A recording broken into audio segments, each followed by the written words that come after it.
So hi guys, welcome back to my to videos. तो इस video में दोस्तों डिस्कस करने वाले हैं यहाँ पर कुछ इंपॉर्टेंट कंपनीज को और उनसे रिलेटेड कुछ इंपॉर्टेंट अपडेट्स हैं जिसकी बात करेंगे इस वीडियो में। तो चलिए दोस्तों वीडियो की शुरुआत करते हैं। सबसे पहली कंपनी की बात करते हैं। पहली कंपनी का नाम है दोस्तों ट्रेंट लिमिटेड। बट इसको डिस्कस करने से पहले दोस्तों अगर आपने अभी तक चैनल को सब्सक्राइब नहीं किया है तो चैनल को सब्सक्राइब करके बेल आइकन को प्रेस कर लो और सेबी रजिस्टर्ड टेलीग्राम चैनल को भी ज्वाइन कर लो, जिसका लिंक आपको डिस्क्रिप्शन में देखने को मिल जाएगा। और एक डिस्क्लेमर भी है, जो भी कंपनी से रिलेटेड न्यूज़ एंड अपडेट्स हम लोग कवर करेंगे वो सारी न्यूज़ एंड अपडेट्स सिर्फ और सिर्फ एजुकेशन पर्पस के लिए है, सीखने के लिए है। तो इसको किसी भी तरह का इन्वेस्टमेंट एडवाइस मत समझना, आप खुद से रिसर्च और एनालिसिस भी कर सकते हैं। तो चलिए दोस्तों वीडियो की शुरुआत करते हैं। सबसे पहले बात करते हैं ट्रेंड से रिलेटेड कुछ इंपॉर्टेंट न्यूज़ एंड अपडेट्स के बारे में। सो दोस्तों आज के दिन की बात करें तो ट्रेंड काफ़ी ज़बरदस्त आपको फोकस में रहता हुआ दिख रहा था। इसके पीछे का रीज़न है कंपनी का परफॉर्मेंस। आज के दिन कंपनी में एक ह्यूज क्रैश हमें विटनेस करने को मिली थी। अब इस क्रैश के पीछे का प्रॉपर रीज़न क्या है वो हम लोग डिटेल में समझेंगे। बट उस रीज़न को समझने से पहले कंपनी से रिलेटेड कुछ इंपॉर्टेंट कॉन्सेप्ट को समझो, जिससे आपको वो रीज़न और भी अच्छी तरह से समझ आ जाएगा। तो सबसे पहले एक चीज़ समझ लो कि ट्रेंड ऐसा नहीं है कि पिछले कई टाइम से परफॉर्मेंस बहुत अच्छा रिपोर्ट कर रही है। कंपनी की परफॉर्मेंस खराब ही रह रही है। 52 वीक हाई से देखोगे तो ये कंपनी में गिरावट 42.5% की हमें देखने को मिलती है। ये गिरावट किस लिए देखने को मिल रहा है, इसके रीजंस भी आपको पता होने चाहिए। अब देखो दोस्तों, ट्रेंड की जब भी बात होती है तो इसकी वैल्यूएशंस की चर्चा हमें हमेशा देखने को मिलती है। क्यों भाई? क्योंकि एक टाइम पे कंपनी 500 के प्राइस टू अर्निंग मल्टीपल्स पे थी। इसका मतलब ये है कि जितना कंपनी रेवेन्यू रिपोर्ट कर रही है उसका 500 गुना कंपनी का मार्केट कैप है। यानी कि बहुत बड़े वैल्यूएशन पे ये कंपनी मार्केट में ट्रेड कर रही थी। अब वैल्यूएशन बड़ा है तो वो प्रॉब्लम की बात नहीं है, बट अगर वैल्यूएशन बड़ा है तो मार्केट की एक्सपेक्टेशन भी बड़ी होती है आपसे, और वो चीज़ अगर आप रिपोर्ट करते हैं तब काफ़ी अच्छी बात है। और वो अगर रिपोर्ट नहीं कर पाते हैं तो फिर वैल्यूएशंस आपको ज़्यादा कोई क्यों देगा? ऑब्वियस सी बात है कि वैल्यूएशंस आपका टूटेगा। और वही चीज़ आपको ट्रेंड में पास्ट में भी देखने को मिली है और प्रेजेंट में भी देखने को मिल रही है। बट सबसे इंटरेस्टिंग बात यह है कि उतने पुराना डेटा को हम लोग देखेंगे नहीं, बीच में कंपनी आपको 200 की पी पे देखने को मिल रही थी, ठीक है। और उस टाइम भी कंपनी के नंबर्स बहुत इंप्रेसिव रह रहे थे। बट अगर हम बात करें पिछले कुछ क्वार्टर्स के डेटा के बारे में या फिर पिछले एक साल की ही बात करें तो 200 की पी पे अगर मान लो कंपनी चल रही है और अगर कंपनी पूरे साल में 24% की रेवेन्यू ग्रोथ दिखा रही है और 19% की प्रॉफिट ग्रोथ दिखा रही है, तो ये ग्रोथ 200 की पी को तो जस्टिफाई करने के लिए इनफ नहीं है। और इससे पहले का अगर डेटा देखोगे 3 साल का, तो वहाँ पर कंपनी अपने प्रॉफिट को 137% CAGR से ग्रो की है। तो ये जो नंबर है, ये नंबर 200 के पी को जस्टिफाई करने के लिए बहुत है। बट अब 137 छोड़ो, कंपनी 50% की भी ग्रोथ रिपोर्ट नहीं कर पा रही है, ना ही अपने रेवेन्यू में और ना ही अपने प्रॉफिट में।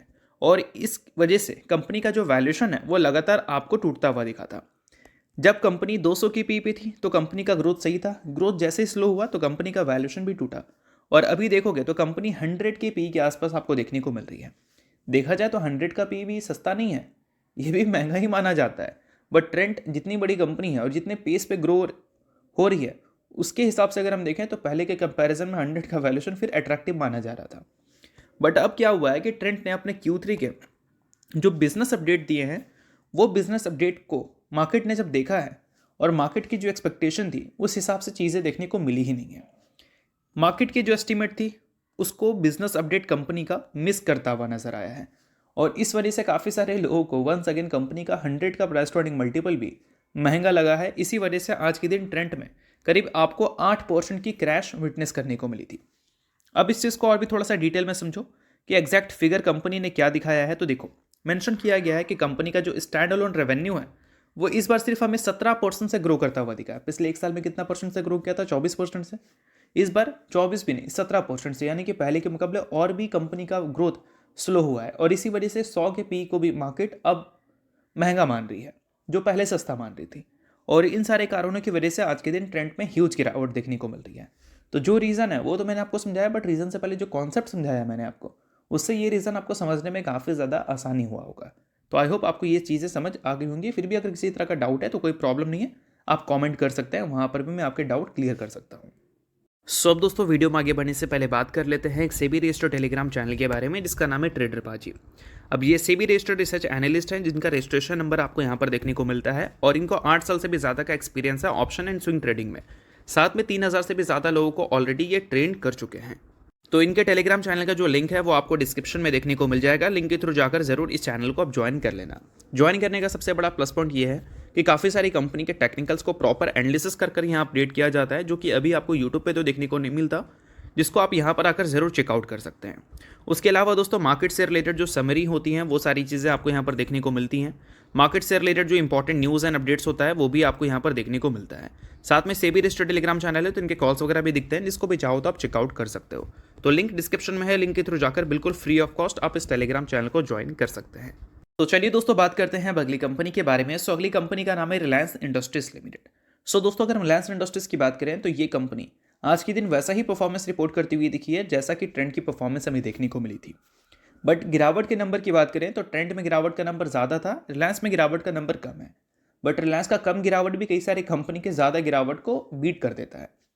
अब रिलायंस इंडस्ट्रीज में आज के दिन गिरावट नहीं, महा गिरावट हमें देखने को मिली है, क्योंकि रिलायंस इंडस्ट्रीज आज के दिन 5% गिरी है। और जून 2024 के बाद से लेकर अब तक का जितना भी ट्रेडिंग सेशन रहा है उसमें अगर देखोगे तो रिलायंस इंडस्ट्रीज का सबसे खराब परफॉर्मेंस आज ही के दिन हमें देखने को मिली है। और ये गिरावट इतना बड़ा है कि इन्वेस्टर्स का 1 लाख करोड़ का वेल्थ वाइप आउट हो चुका है। तो इंडिया की सबसे बड़ी कंपनी अगर है ये, तो इसके 1% गिरावट की भी चर्चा होगी, 2% की भी चर्चा होगी, यहाँ 2 नहीं, यहाँ तो सीधा 5% की गिरावट हमें दिखी है। तो इसके पीछे का प्रॉपर रीज़न क्या है? तो देखो दोस्तों 2 रीज़न है। पहले रीज़न की बात करें तो कल जो हमें सीन देखने को मिली थी रिलायंस इंडस्ट्रीज में मॉर्निंग सेशन में, एक तेज़ी दिखा था। तेज़ी का रीज़न क्या था? यूएस ने रेड मारा था वेनेजुएला के ऊपर, और इस वजह से एक्सपेक्टेड थी कि क्रूड ऑयल का जो प्राइस है वो बढ़ेगा। बट मैंने आपको बताया था कि अगर हम पूरे वर्ल्ड के सबसे ज़्यादा ऑयल रिजर्व की अगर हम बात करें तो वेनेजुएला के पास है, और उस पर इतना ज़्यादा यूएस का सैंक्शन है कि पूरे वर्ल्ड में जितनी भी ऑयल सप्लाई हमें देखने को मिलती है उसमें उसका कॉन्ट्रीब्यूशन एकदम लो है। तो उसका सप्लाई डिस्ट्रप्शन अगर हो भी जाए तो भी पूरे वर्ल्ड के जो सप्लाई है उसमें कुछ खास चेंजेस हमें देखने को मिलेगी नहीं। तो इस वजह से क्रूड ऑयल के प्राइसेस में कुछ खास तेज़ी देखने को मिली नहीं।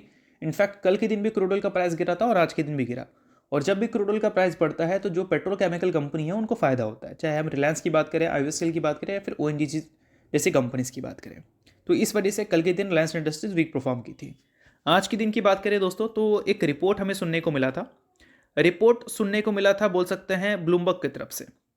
अब एग्जैक्ट ये सारी चीज़ें क्या हैं तो देखो, मेंशन किया गया था ब्लूमबर्ग की तरफ से एक रिपोर्ट में कि 3 वेसल बोल सकते हैं रशियन ऑयल का रिलायंस इंडस्ट्रीज के जामनगर रिफाइनरी में आपको आते हुए दिखे हैं, सिंपल सी भाषा में।